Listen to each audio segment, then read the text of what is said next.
Welcome to my journey through the Bible. This will be applications you can apply to your life and a little more in depth about the chapter. We are in Joshua 5, verses 1 through 15. Now, the Jordan River was a large body of water, and all the surrounding nations were hoping that this body of water would slow down the Israelites. But when the nations had heard that God had dried up this body of water for them to cross over on dry land, the nations began to fear not only God, but the Israelite army.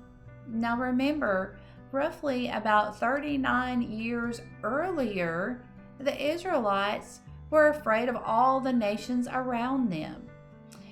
They had lost their faith in God, and they ended up dying in the wilderness. But God always keeps his promises. God promised that the Israelites would enter into the land of Canaan, and that was their promised land. And the children did enter into the promised land. The old generation had to die out because they lost their faith and they no longer believed in God. So God had to wait for a new generation to come in that would believe in God and have their faith strong.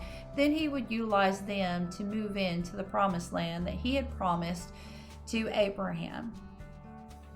And God also made a covenant with Abraham by circumcision of the foreskin.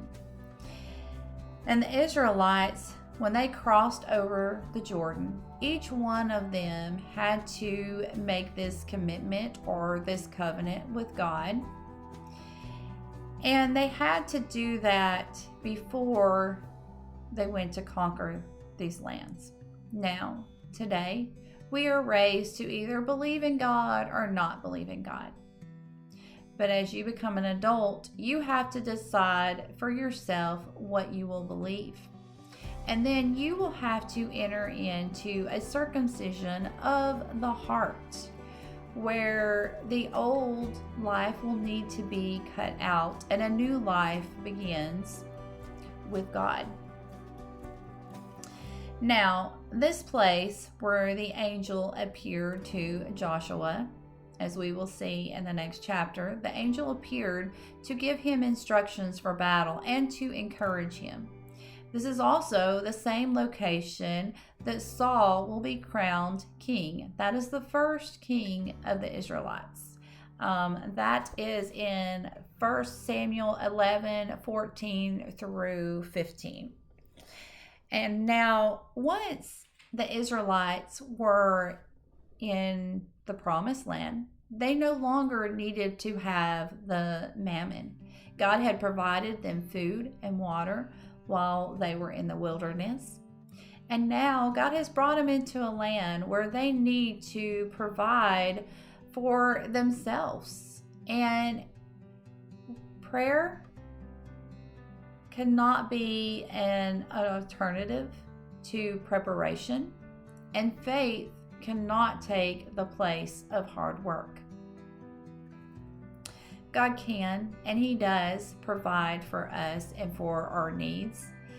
But God also expects us to use our God-given talents and resources to provide for ourselves. So, if you are praying and you have unanswered prayers, then you probably should pray for wisdom to be able to see it. And then you need to pray for energy and motivation in order to be able to do it. Now, we should recognize that God is power, he is authority, and he is love. We in our lives should try to mimic these same traits that God has, but our actions have to model our attitude towards other people. May God be with you in everything and in every way.